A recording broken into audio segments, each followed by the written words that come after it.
I got as far. Sergeant. I got as far as the doorway. I didn't. Yeah, don't go in. This is a murder scene. Decapitation. It's an ugly spot. He wasn't exaggerating. The second they stepped inside, the air itself felt heavy. Wrong. What greeted them wasn't just brutal. It was the kind of horror that stops you dead in your tracks, that silences even the veterans who thought they'd seen it all. It hit them instantly. This wasn't an accident. This was personal. This was vicious. They didn't know the full scope yet, but they just walked into one of the most disturbing crime scenes Waller County had ever experienced. And the horror, they'd soon learn, wasn't confined to this one small cabin. Now, it was up to them to unravel a story soaked in rage, jealousy, and acts almost too depraved to imagine. Welcome back to Texas, land of wide-open skies, larger-than-life personalities, and history carved deep into American folklore. You know it, cowboy country, the Lone Star State. Let's be real, when you hear Texas, you picture it, right? Because Texas isn't just a state, it's a story. A legend built on horseback, held together by grit and gunpowder. It used to be wild. A place where cowboys roamed free, saloons were the main hangouts, and outlaws like Jesse James, Billy the Kid, and Butch Cassidy became legends of lawlessness. They robbed trains, stole cattle, and vanished into the dusty plains, leaving behind stories full of gunfire and blood. Flash forward to today, and Texas still has that dark edge. It's got some of the highest murder rates in the country, mostly packed around its big cities. And today, we're heading near one of them. Not Austin, the capital, but Houston, Texas's biggest city. A place where the skyscrapers and the crime stats are about as high as the summer temperatures. But our story doesn't happen downtown. Nope. It starts about 50 miles northwest in a quiet corner of Waller County in a neighborhood called Oak Hollow.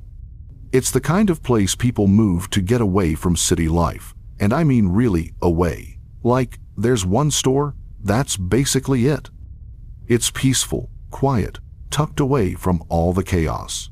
Which is exactly why, when a frantic 911 call came in one morning in January 2023, describing a scene that would haunt even the most hardened cops, nobody was ready for what was coming. Waller County 911. Yes, ma'am. My name is Rodney Dicus. I need an ambulance and police at so-called Boulevard. Please. Okay, what's going on? I don't know everything, but my son's wife is dead. Please. Okay. Somebody, please, I'll stay on the phone with Okay, are you on location right now? Yes, ma'am. Yes, ma'am, I am. Oh my God. Okay. I'm here. Where is he at? He's in my house. Okay, this is your house. In their house. They have a building on my property. Oh my God, please send somebody. Okay, what is your name, sir?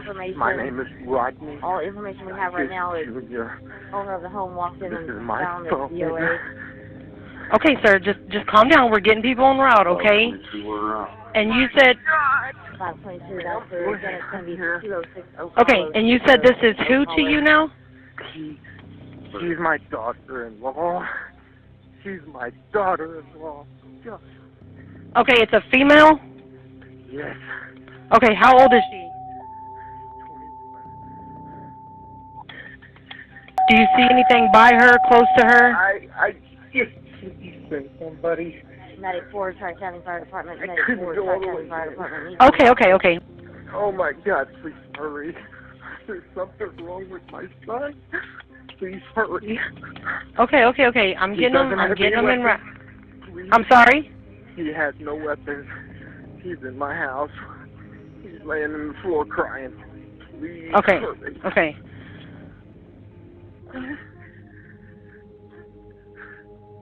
I'm gonna... Oh my God, I told him in the hospital to keep him. Oh my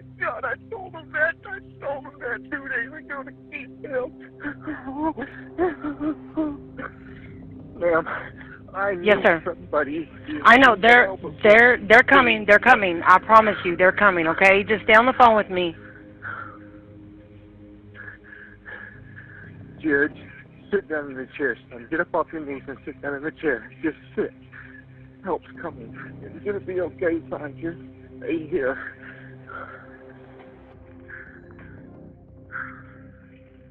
Oh,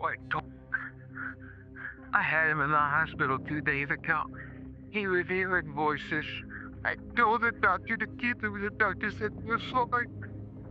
When deputies pulled up to the 200 block of Oak Hollow Boulevard, they met Rodney Dicus and his wife.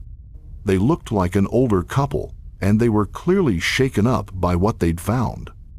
They told the officers that earlier that day, their son Jared came home, but something seemed off. He was quieter than usual, just generally not himself. As he headed to the back of the property where he lived with his wife, Anggy Diaz, he said something really weird enough to make his parents really worried. At first, they tried to brush it off. Maybe Jared was just having a rough day. But as the hours passed, that bad feeling just kept nagging at them. So Rodney, getting more concerned, decided to walk down to their cabin just to check things out. And that's when he found something so horrifying, it would stick with him forever. And well, now you know what that 911 call was all about. When the deputies got there, they saw a big piece of rural land, weathered fences, scraps of wood lying around, a few dogs wandering the yard. At the edge of the property was this little wooden building, looked more like a shack or a cabin than a real house. You can see it clearly in the body cam footage. And let's just say, what was inside was worse than anyone could have imagined. I got as far as the doorway. I didn't. Yeah, don't go in. This is a murder scene. Decapitation. It's an ugly spot. Inside that cabin, what the deputies walked into was just horrific. The small wooden place, barely held together, was a cluttered, chaotic mess. The walls weren't finished, exposed wood in some spots, no insulation or drywall. An old AC unit stuck out of a piece of particle board. In the corner, a grubby mattress sat on a rough, homemade bed frame. But it wasn't just that the cabin was crudely built. The inside was a total wreck too. Clothes everywhere, old food containers and trash strewn about, piles of junk stacked against the walls. It looked like a place that had only known survival, not comfort. Still, none of that compared to what really grabbed their attention, because what they found was a scene of horrific violence. Tiny specks of blood spattered the wooden walls, hinting at a violent, frantic attack. The floor was smeared with dark, sticky stains, and bloody footprints tracked across the boards. Lying next to the bed, almost hidden in the cabin's shadows, was the body of a young woman. Tragically, she was missing her head. It didn't take long for the officers to confirm their worst fear. It was 21-year-old Anggy Diaz. The next big question, obviously, was who were these two people? One was clearly dead. The other was sobbing his heart out just yards away in his parents' house. To really get a handle on Anggy Diaz's violent murder and the awful spiral that led up to it, we have to go back to how their story started. So buckle up, folks, because this one, it's intense. Our story starts in early 2022, when Anggy and Jared first met. How they met was pretty ordinary. Nothing special, at least at first. Anggy was working at the local grocery store, Checo's Meat Market, trying to make ends meet. Jared was a regular customer. In a small town like that, with only one store for miles, running into your neighbors is just what happens. Anggy was only 20, but even in a town full of hard-working people, she stood out. She was bright, charming, full of life, the kind of person whose smile you remembered after you left the checkout. Anggy had an interesting backstory. She'd only recently come to the U.S. from Nicaragua. She was staying with her aunt, who, maybe by chance, maybe by fate, lived on the same street as Jared's family. Like a lot of immigrants, Anggy came here with a purpose. She often worked 2 jobs, not because she was ambitious, but because she had to. Her goal was to send money back home to help pay for her mother's cancer treatments. Despite working 2 jobs, Anggy still made time for herself, especially fitness. It was a passion she shared online through upbeat workout videos. She encouraged others, tracked her own progress, and kept this digital diary full of positivity. Somewhere along the line, Jared noticed. Being about the same age, what started as small talk between a customer and a cashier slowly turned into something more. They started dating, and according to people who knew them, things moved fast, faster than anyone expected, probably because Jared was totally smitten with her. Friends and family said she brought sunshine into his life. She was bubbly and optimistic, and he was drawn to that. And she seemed to light up when he was around too. Their engagement was super quick. By October of that same year, just months after meeting, they got married. It was a simple courthouse wedding. The person who married them said they seemed like any other young couple in love, eager to start their lives together. Soon after the wedding, Anggy moved into that little wooden cabin behind the Dicus family home on Oak Hollow Boulevard. Like you saw, it was small, basic, tucked away. Now it was their home. But sadly, soon after she moved in, things started to change. Anggy might not have known it then, but behind the scenes, Jared was struggling with substance abuse. Drugs and alcohol were already a big part of his life, and unfortunately, it only got worse. In fact, just a month after their wedding, in November 2022, he got arrested for a DWI, and it wasn't just the DWI. Police records showed Jared's behavior at the jail was out of control. He apparently threatened officers, punched walls and windows, and got so hard to handle they had to strap him into a restraint chair. So, yeah, his anger wasn't just loud, it was dangerous. That's important to remember. Even though that incident didn't directly involve Anggy, people around her noticed a shift soon after. The once cheerful woman started showing up late for work.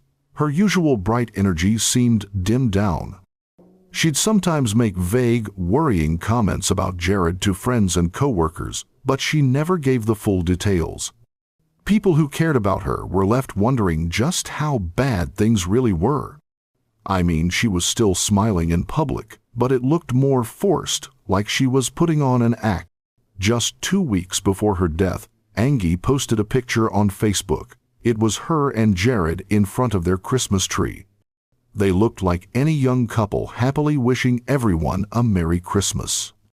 Jared even commented below it, "Merry Christmas, my beautiful wife." He'd also call her his trophy, which, looking back, feels like a major red flag. To anyone just scrolling through social media, they looked happy, totally in love. But people who knew her in real life weren't so sure anymore. Anggy kept posting photos, online fitness stuff, pictures with Jared. He'd often comment with heart emojis and sweet messages, very active online. Almost like he was trying too hard, maybe trying to prove something. But behind closed doors, we know things weren't right. In the weeks before Christmas, Anggy's manager, Ruth, noticed her work performance was slipping badly. Ruth wasn't sure what was going on, so she decided they needed to talk. That's when Anggy finally opened up. She admitted to Ruth that things at home were not going well. Ruth was surprised how much Anggy shared. Anggy confessed that ever since they got married, Jared seemed like a completely different person. It wasn't just that he wasn't enthusiastic or kind anymore. Apparently, Jared was getting really jealous, and it worried Anggy deeply. And it turns out the police already knew the Dicus property. They were well aware of the growing tension. Deputies had actually been called out there several times since the marriage, all related to domestic issues. Now, despite being the victim, Anggy apparently still loved Jared. She was desperately trying to hold the marriage together. but he just seemed to be spiraling further out of control. See, Jared wasn't looking for help. He was looking for an escape. The more he relied on drugs and alcohol, the more the lines blurred between reality, paranoia, and rage. Just a few days before Anggy died, Jared's mental state seemed to hit a new low. He got hit with this overwhelming anxiety, so bad that he called 911. In his own messed up way, maybe this was his cry for help. Because, let's face it, he clearly needed it. But with so much drama already swirling around them, hardly anyone really noticed. Still, nobody, and I mean nobody, could have predicted how violently things were about to explode. Waller County 911. Yes, this is Jared Dicus. Hello? Yes. Waller County, go ahead. I did a little bit of drugs and I need help. Hollow Boulevard. Okay. Oak Hollow? Yes. Okay, and what's the problem? I just don't feel well. Okay, and you said you took drugs? No, ma'am. I'm completely sorry. I don't know why I called. Okay. And are you there by yourself?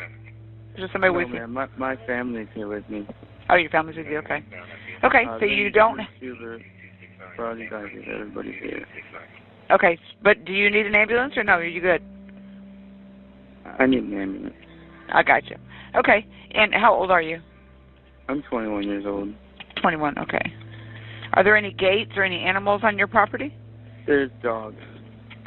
Okay, can y'all put those up? Yes, ma'am. They're inside. Okay, I got you. Okay, Jared, I'm going to have the ambulance on the way, okay? Okay, thank you. You bet. Yes, sir. Bye-bye. So, was Jared just taking a little bit of drugs, or none at all? That's what he claimed later. It's hard to take someone seriously when they're calling 911 frantically, not once, but twice, and changing their story. Apparently, the ambulance didn't show up fast enough for him the first time, so he called again, begging for help. Who are you calling? Waller County 911, what's your emergency? Yes, this is Jared. Hi, Mr. Jared. How can I help you? Yes, I'm at Hollow Boulevard. Yes, sir. We have EMS en route to you. Are you okay? Did something change? Yes, ma'am. No, I'm not okay. Okay, what's going on? I did some drugs yesterday and I don't feel well. And I didn't do any drugs. I don't know. I'm sorry. That's okay. I have EMS en route to you.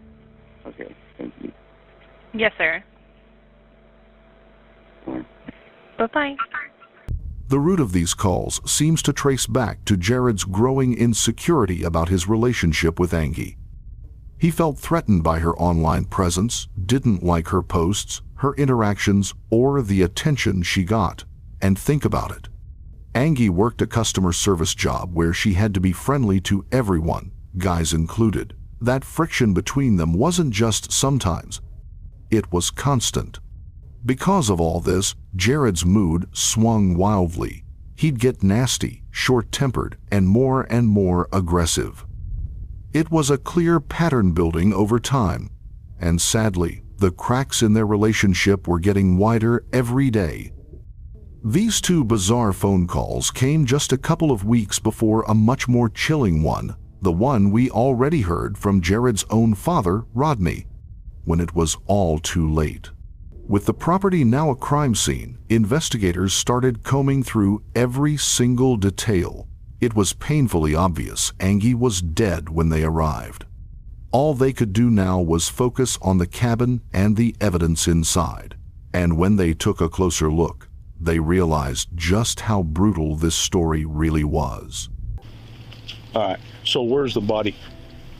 So, in there? Yeah, if you step up on the third ladder, on third step, you can peek your head in and see. I didn't get any further than that. Up here? Yeah. Just from the sheer amount of blood, detectives knew this wasn't an accident or even a carefully planned murder. The violence, the messiness, it screamed one thing: rage. When they found Anggy, her body was beside the bed. She had multiple injuries from a knife. She'd been attacked in what they could only call a blind, uncontrollable frenzy. Nearby, on the floor, they found a bloody kitchen knife tossed aside carelessly. That was quickly ID'd as the murder weapon. But there was one crucial thing missing. And there's no easy way to say this, but tragically, it was Anggy's head. Which leads to the horrific question, where was it? Thankfully, they found the answer soon enough. When officers searched the rest of the small cabin, they went into the cramped bathroom. And there, in the bottom of the shower stall, they found it. This discovery would stop even the most experienced officers cold. Nobody was prepared to find the victim's head. Apparently, most of them needed counseling afterward. Honestly, the whole crime scene was horrific. It told a terrible story of violence, rage, chaos, and pure terror. There's somewhere else in the tub. Okay. Okay. I gotta wait for the ID to get here. Okay. Stay right here, Earl. Nobody goes in there. Hello, ma'am. I'm Deputy Lewis. I think I've talked to you at the door here a while back about maybe some dogs or something. No, your son's truck. Could I get your name, please, ma'am? Lynn, Terry Lynn. He told me it happened this morning. Who told you? Jared. Okay. And he has been acting really strange lately. He called an ambulance on himself the other night and said he was on drugs, but I don't believe that he was. I think something's wrong. Okay. Mr. Dicus? Randy Lewis, you remember me? Oh, I know you. Okay. I just need to get a little, I'm basically just identifying folks here. Yes, sir. Could I get you got your ID handy, or if you don't, you can just tell me. First full name? Rodney. Gene. With a G? Yes, sir. Gene. Dicus? Dicus. And your date of birth? Junior. Junior. Is that JR? Yes, sir. Do you know these folks, Judge? Okay.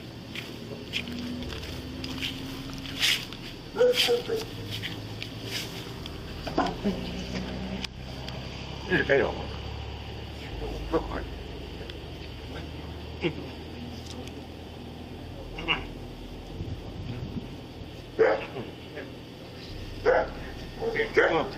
Wayne, can we visit for a second? I got a question when you got time.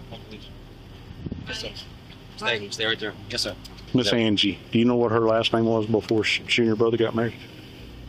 What's Angie's last name? Do you know? Her maiden last name. I don't know. Okay. How about a date of birth? Here's her phone.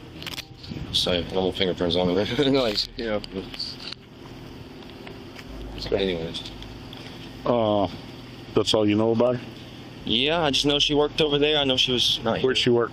Chepis Meat Market. The Cheppies? That's where they met, yeah. I know she's here, you know.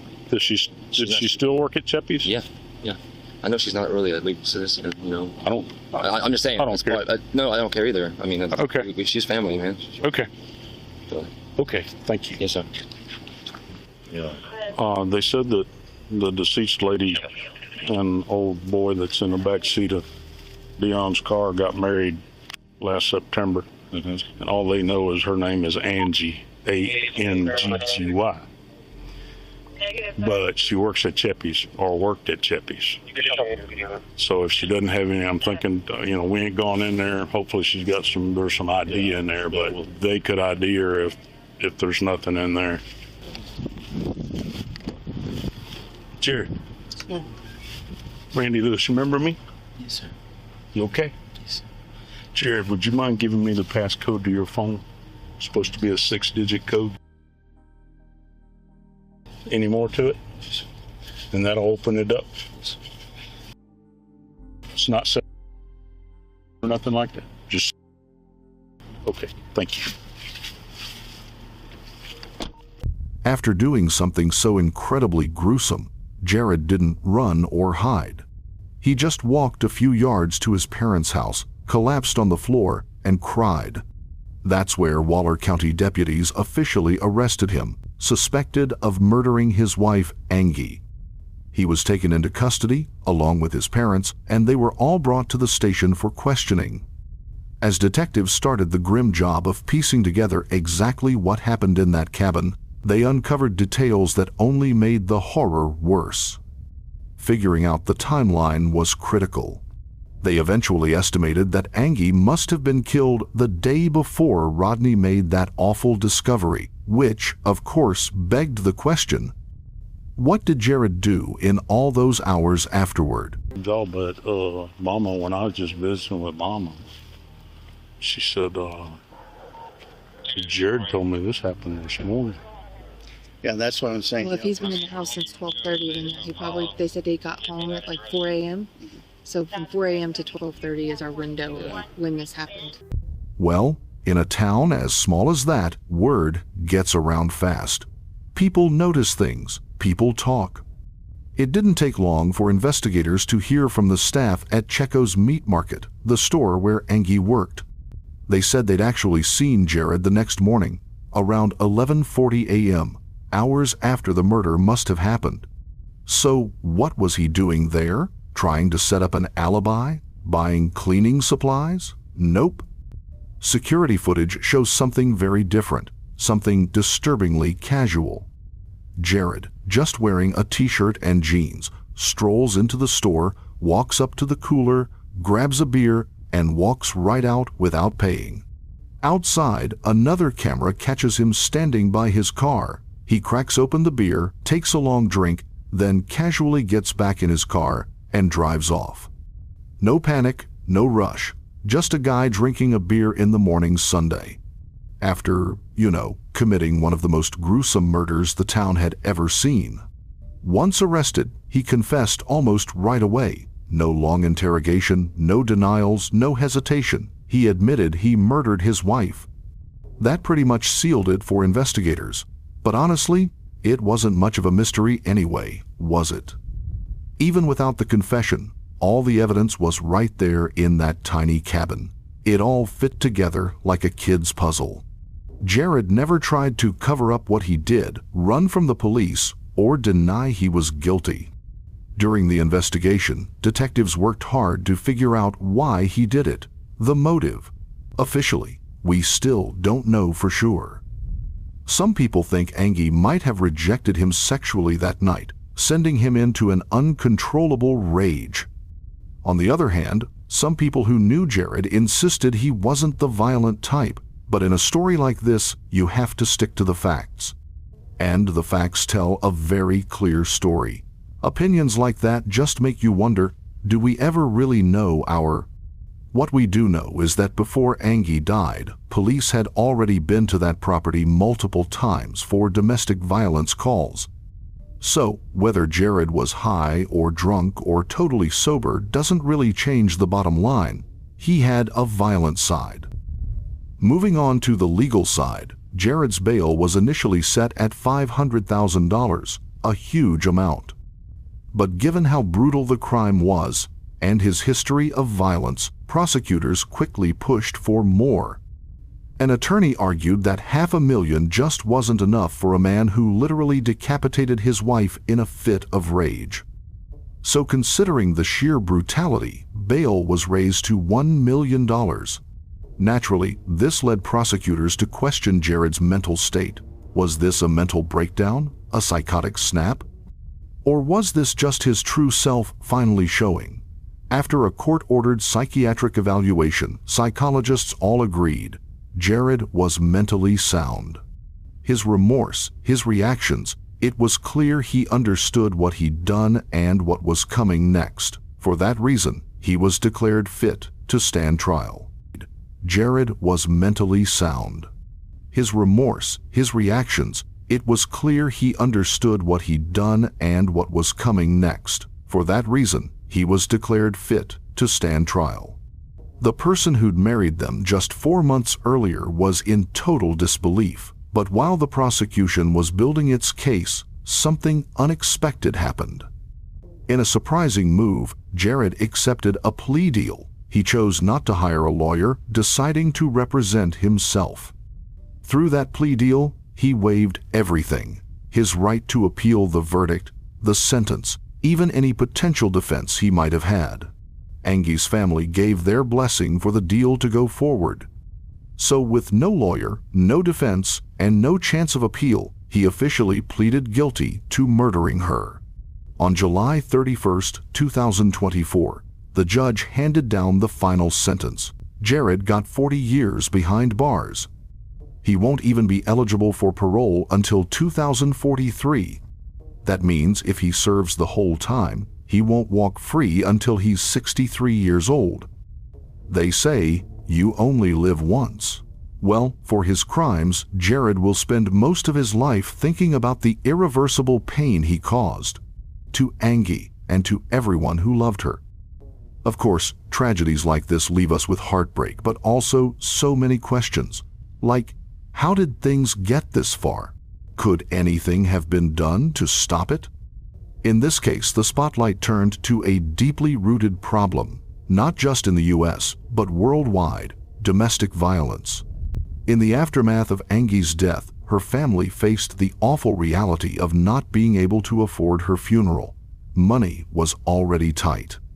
That's why Anggy was in the US in the first place, working 2 jobs to pay for her mom's cancer treatment. Now, in some sick twist, all that hard work was undone, and they needed money for her funeral. The public responded. A GoFundMe campaign was launched, raising over $20,000 from friends, family, and strangers touched by her story. The fundraiser called her the light to her family and community. A simple phrase, but it perfectly captured who she was. A candlelight vigil was held soon after in a park near her home. People brought flowers, handwritten notes, and lit candles in her memory. Those who knew Anggy said words could never truly capture the kind of person she was. They described a bright young woman with so many goals. A neighbor remembered how, no matter when he went into the market or how his day was going, her smile just lit up the room. It's clear Anggy's death didn't just break hearts, it left a lasting scar on the whole community. If there's any small comfort to find in this tragedy, it's that the man responsible didn't get away with it. Jared now faces the full weight of the law. Whether it was guilt, remorse, or just giving up, he chose not to fight it. He took a beautiful life from this world, and in return, he gave up the best years of his own. Maybe that's not enough justice, maybe it never will be. But for those who loved Anggy, there's some peace in knowing he won't have the chance to hurt anyone else for a very, very long time. This story is just filled with pain, no matter how you look at it. Just listening to Jared's own father on that 911 call is heartbreaking. The man sounded absolutely broken. The twisted thing is, I don't think Jared even fully gets why he killed his wife. His behavior, before and after, it's still kind of a mystery. Will we ever really understand why this all happened? I'm not so sure anymore.